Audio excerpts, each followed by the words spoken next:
This is Jim Martorano from All About Town. I'm really fortunate to have on the show tonight an old friend who just recently retired from Yorktown after many, many years. And John Tegeder, welcome to the show. Thank you very much. Happy to be here as always. We were just talking about how time flies. Now, we're going way back when you first started. Before, John was the town planner for Yorktown, and we'll get into what that means. But when you started, Magnus was the town planner. But before Magnus, there was a woman, Yes. and I can't remember her name. Her name was Naomi Tor. That's right. Now, I never met her, but I know of her and have seen a lot of her records, of course, as I, executed my job over the years. So She was very influential way back when, and then Magnus, I think, took over for her. Do you know how many years Magnus was a town planner? I think it was around 9 years. Yeah, something like that, 8 or 9 years. Because I remember Nancy Elliott was the town supervisor, and I think Naomi Tor was very influential and very, very much part of Yorktown. And then Magnus took over, and then you came in. And when you came in, was Magnus? Magnus was. Did you work under Magnus for a while? I did. Magnus hired me as the assistant planner. So there, three basic positions: assistant planner, planner, and director of planning. Magnus was the director. He hired me as the assistant planner, and I worked for him from November of '97 to January of 1999 when he left. Now, could you tell the audience if somebody doesn't understand? First of all, being the town planner, any planner in any city or town is incredibly important. Could you maybe describe a little bit about what your duties are as town planner? Well, the planning department, which I was the head of, is responsible for all of development, really, in the town.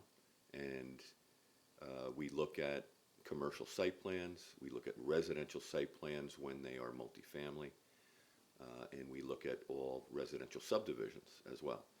So the way the town develops, its density, its look, its feel, its character, comes through my department, and of course, the planning board, which is the approval authority and the ones that are making the decision, they look at those and eventually approve them or not approve them in the form that they are in. People look at places like Mount Kisco, Scarsdale, and the like, Yonkers, other places, and they either complain or they approve of the way the town looks.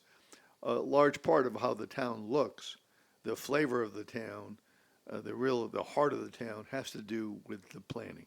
You just can't build willy-nilly whatever you want to build on a piece of property. It has to go according to the town plan, and that's what John did. Now, John, you recently retired like a few days ago, but how many supervisors? Can you go back and talk about the supervisors of the town that you worked under? Sure, I worked under 9 of them. Unbelievable. So far. So the first one was Linda Cooper, and I worked under her for 10 years. And Linda was very good. She was you always felt like you were on her team, and we did she was very interested in planning, so we did a lot of good things under Linda. I believe I was on the town board back then, last century, and we did the master plan. Now let me explain a little bit about the master plan. Every so often, and it's not that often, the town gets together and they devise a master plan which outlines the entire town, each section of the town. In Yorktown, you have a lot of hamlets. It outlines in each hamlet what the development will be going forward and what the development is at the present time. And the master plan is an opportunity to really set your fingerprint on the future and the present of the town, the present time of the town and the future. So occasionally a master plan happens, and back when Linda Cooper was supervisor, I think we did a master plan. We did a master plan, and we started in late 2001, and we produced the draft in 2003, June of 2003. But I should say that we had a consulting That's right. planner. That's right. You know, everybody in the town was involved in comprehensive plan. So it's not just the planning department. Everyone should realize that. Town board's very involved. Linda initiated the project. My department was responsible for kind of the management of it moving through, and it went on for quite a long time for various reasons. Was adopted in 2005, but we had to re-adopt in 2010, which we did, and now it's been in place since 2010, permanently since then. So. I remember being on the town board, and we actually interviewed different companies that came in that would facilitate, that would take the lead on the master plan. 5 or 6 or 7 companies came in and they made presentations. It was quite extraordinary. Yeah, there were six companies that I recall. All right. Magnus was now working for one of That's them, right. if you recall. And we selected Abelus Price, Phillips Price Shapiro, which became Phillips Price Shapiro, is now another iteration at this point. But and they were very good. The reason they were selected was their proposal was very well done. It outlines things that we knew that we wanted to do. So they were the ones that were selected. So Linda Cooper was your first supervisor. Then who came next? Well, Linda resigned a few months early, if you recall. Yes. In 2007, I believe it was. And Alice Roker was, for 3 months or so. for 3 months or so, was appointed as the acting supervisor. So I worked under her for 3 months. Alice was a great person, did a lot for the town, cared about the town, and I enjoyed working under her. So after that came Donnie Peters. And how long was Donnie Peters involved? Donnie, I think, had one. I think it was 1 term from probably 2008 to 2010. And then after Donnie Peters? Susan Siegel, Oh, that's right. and she was in for Two terms? 1 term 1 term. until 2012. By the way, I left in 2011, so Yeah. I was I was there for a little while. Go ahead. And we still miss you, by the way. Thank you very much. After Susan was Michael Grace, Oh, right. and I think he had 3 terms. That's right.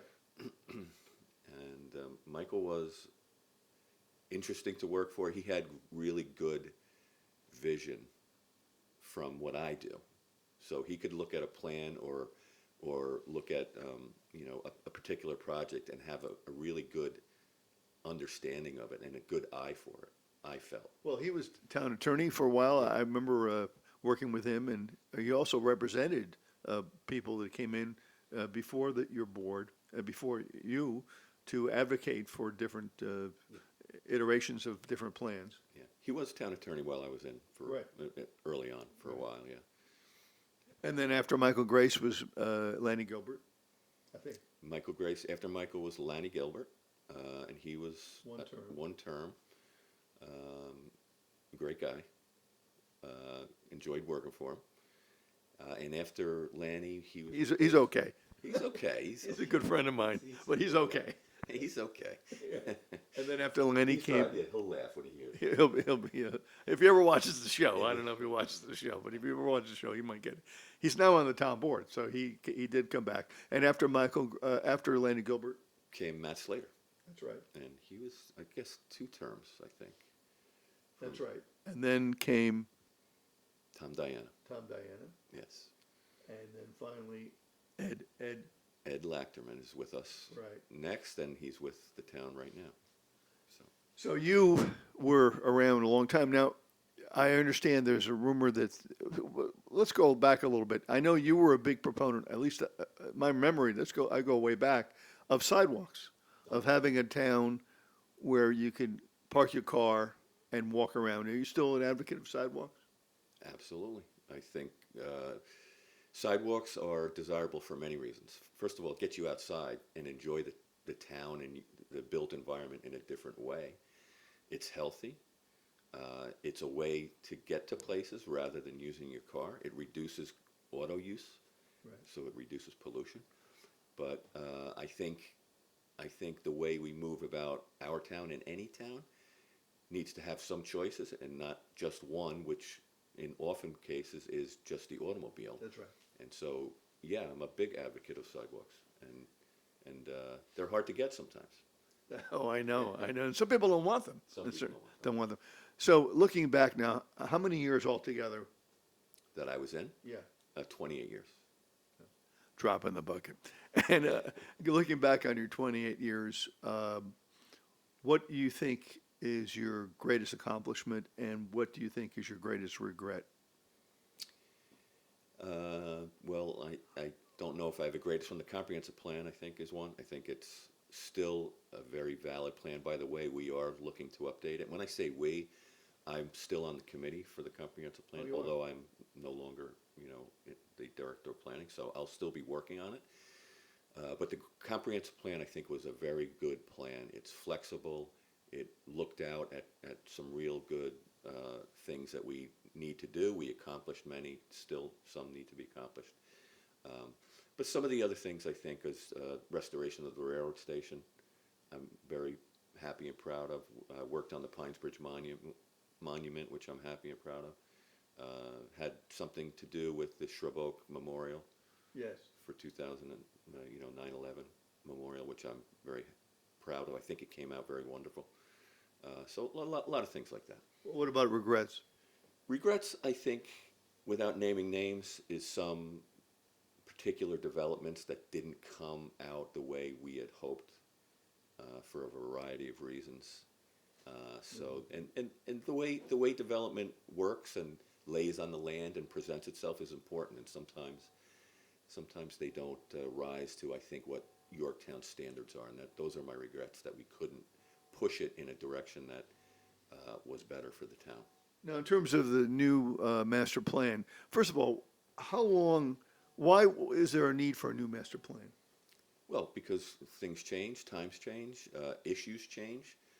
For instance, one issue that we've been grappling with, but isn't in the old master plan that I worked on, Right. is what you call the Amazon effect, or what millennials are preferring in their lifestyle. What's the Amazon effect? Its dramatic effect on the retail landscape and a lot of the closures That's right. that we went through. That's Like, right. for instance, Kmart in the center of town, which was That's right. That's empty right. for many years. So What do you think? Now, obviously, if you live in the town, you see all these changes where there used to be the A&P in this. Now we have where Kmart used to be. That whole section Yeah. is dramatically changed. Oh, yeah. And you have all these stores moving in. What do you think the future of retail is, given the Amazon effect? well, I think it's evolving. Will it come back? I think it will. I don't think it will completely disappear. I don't think it will ever be the same. I don't think there will be as much variety, but I think it's evolving, and the bricks and mortar retailers are finding the way to survive. I think they're beginning to do that, and some have found it already. So I think it remains, but the delivery retail market and way of doing business is here to stay for a long time, I think, and it's a way a lot of people live. So Well, one thing, when I got out, unfortunately, I was not reelected in 2011 after 5 terms, and even back then, we were worried about the mall. yes. We were worried about the mall, and we continue to be worried about the mall. Tell us a little bit, is the mall solvent? How are they doing? The mall is I believe, was in bankruptcy of late, and I think it's Oh, I didn't know. possibly looking to be sold. So, I didn't know that. yeah, so I keep saying I'm not part of it No, anymore. it's okay. Well, you can say. We have talked to some people that have been looking at the mall for like a redevelopment. I think that it will be completely different. Probably it won't necessarily be as only an indoor mall any longer, and I think you'll probably see some of those retailers that we talked about that have survived. And Will it continue to be a mall, or will it no longer be a mall? I think it potentially a portion of it will still be a mall, but it won't read like an indoor mall any longer in terms of its architecture. It'll be probably completely different look, but certain portions of it I think will likely remain. Oh, that's news. That's news. I remember when you had a movie theater in the mall. Oh yeah, I remember that as well. In fact, I remember maybe before your time when you had a movie theater at the Triangle. Believe it or not, that's not before my time. Really? I saw one or two movies there. Me too. Me too. And now you have Nathan. Nathan's in that area. Nathan's in what's the name of the ice cream place there? Mr. Softy. Mr. Yeah. Softy. Mr. Softy and Nathan's.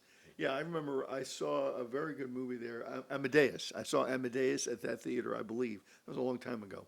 And that was, the loss of movie theaters to me, I mean, as an old movie guy, movie buff, is really a downside, I think, of present times. Do you still go to the movies? I do still go. I go, but it's once in a year, let's say. Oh, not boy. not like the old days, but I still go. Yeah, when certain movies come out, myself and several friends like to go and see it on a big screen with the good That's right. sound system, and it's a nicer experience than sitting in front of the little box. Now, going back a little bit, and this is actually not being part of your planning job, but you were good friends with, and you sang with, a good friend of yours and mine, Jerry Deneen. Can you tell us a little bit about that, about Jerry? Jerry was chairman of the planning board, and he was on the planning board for many years, and had colleagues on the planning board at the time when I came in that were very well versed in the town's issues, and I think it was a very effective planning board. I want to start out by saying that. But Jerry was a very capable, savvy person, a down-to-earth guy. He loved to add some mirth into everything, so there's some joking, That's right. but it makes the work fun. I did have the pleasure and honor of becoming friends with him and spent some time on the golf course with him with a couple of other friends. Now, tell me about your singing career with Jerry. I'm not sure that I You have guys that. sang together. I remember when Jerry passed, Yes. you gave a little speech, and there was a group of guys that were singing together, right? Yes. So when Jerry passed, the group of guys that were golfing with him were Bruce Barber, the environmental Is he clerk, still around? environmental code I haven't enforcement seen Bruce officer. in a long time. Is he still around? He's around. He's not working with Yorktown for a number of years. But Larry Eidelman, he was yeah. on the police force. Is he still around? He is retired and lives in another state. I live in a state of confusion. Go ahead. Who else? And one or two others that their names are escaping me right now. They didn't work for the town of Yorktown. But Larry is a musician, and he plays piano. And so, in honor of Jerry, at his memorial service, our little group of golfers and poker players got up and sang "How Sweet It Is" by James Taylor, led by Larry Eidelman on a piano or a That's right. keyboard. So How long ago was that? that was in 2009, I believe. Maybe. Well, it was that long ago. I mean, Jerry Deneen was just a wonderful, brilliant man, lawyer, great guy. We met and we worked together on many projects. When actually last time I ran for office, he was my treasurer, and he passed, I think, in the middle of the campaign. He was just amazing. I really miss him. And your contribution is incredible to the town. I mean, the town owes you a debt of gratitude. I hope they name something after you. I'm still Well, I'm I'm not still sure waiting about for the. I was told a urinal maybe downstairs it has my name on it. Maybe not, but I'm still waiting after 20 years. But you really, that. You never know. Right. There's time. you deserve to have something named after you. Your contribution to the town is incredible. And how do you feel about the planning department going forward? Very good. Robin Steinberg, who was working with me for the last 23 and a half years, almost 24, has now taken over. And she's very capable, very savvy and smart, and I think the planning department will do quite well under her leadership. So So let's take it through. Now, say a person wants to, they buy a plot of land. What is their involvement with your department? How does your department get involved in things? Or your former department? Yeah. Well, if someone buys a plot of land and it depends on what they want to do with it. If it's a single-family home, we don't typically see that. If they want to subdivide it, they have to come to us, and we are the shepherd of that application to the planning board. Same thing for anything that's commercial, has to come to the planning board, and it comes through us, and we're the shepherds of that. We do a lot of the, review and how it fits in with the comprehensive plan, how it fits in with the vision of the town, and we bring those ideas and discussion points to the planning board, and the planning board basically takes it from there. So, Yeah, I remember you and I going way back. We go to your office. We'd put things out on the table. How has technology changed all that? we still do that. We do that. We Yeah. do that. We still do that. Well, I do because I'm into paper. I came from the paper world. I'm into paper too. The folks that are in the office now, my former staff, including Robin, are much more adept at using the computer, and even the newest person there, Ian Ritchie, he's a younger guy, so he's even more so used to using the computer screen. So, I do, of course, get all of this stuff electronically. I've been using it on the screen for all the years that they've been coming into us, but there's nothing like being No, able I to agree. lay I that agree. plan out on the table and be able to look at the whole thing at once without having to move it on a screen, if you know what I mean. So, Now, one thing about time and history is that history is very much embedded in the minds and experiences of actual people like yourself. You carry a lot of Yorktown history. So I want to ask you a little bit about your experiences with Al Capolini, who was a good friend of mine, who I knew for many years. And I know you were involved with him in various projects. Can you talk a little bit about your recollections of Al Capolini? my recollections of Al Capolini are all positive, Wonderful. and with affection I recall him. He was an absolute gentleman. He was smart. I worked with him almost every week because he Really? was so involved in all of the development applications. So through he would his, come to your office? oh, he'd come to my office all You the lay the time. things out? We'd lay the things out. He'd bring his clients in, and he was just the nicest man. And Knowledgeable? very knowledgeable. Of course, he was the town supervisor in the 70s, so he knew the town backwards and forwards. And he knew how to work with people, So I actually am grateful to him for his kid gloves when I was first there, to help me along, which he did, and along with a lot of other people, but I don't think any more so than Al Capolini. His demeanor was such a pleasure, and I was honored to work with him. And I'm very broken up when he passed away. Yeah, I mean, he used to call me sweetheart. Of course, he called a lot of people sweetheart. Called me Dolly. I don't know Dolly? why. Dolly? Dolly. There you go. Sweetheart and Dolly here was a good combination. Al Capolini was just a wonderful man, and we kind of followed each other. He went to Fordham Law School. I went to Fordham Law School. Then he went to the DA's office in the Bronx, and I went to the Legal Aid Society in the Bronx. And then he came up here to Yorktown, and he became a councilman and supervisor. I came up to Yorktown, I became a councilman, never made it to supervisor. And then he went into private practice, and he was just, when you were with Al Capolini, you just felt better about yourself. I mean, he just made everybody feel, regardless of political affiliation, he made everybody feel like they were important to him. And he was certainly important to us. He was a great man, but so were you, John Tegeder. So were you.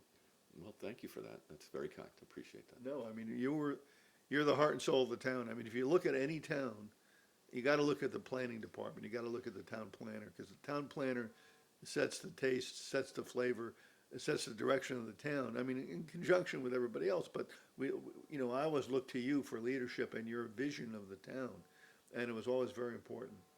Yeah, I appreciate that. I think our planners, architects, I'm an architect, and engineers have a certain way of looking at things, which I think is important. So I think we advise the town boards and the planning boards and the other boards in a manner that we see things. Sometimes it's taken up, sometimes not, but I think that's our role. Um, so it's not, I don't think it's a manner of, it's what we say is what happens. We have to work with everybody to push things in a manner that gets us to a very good place.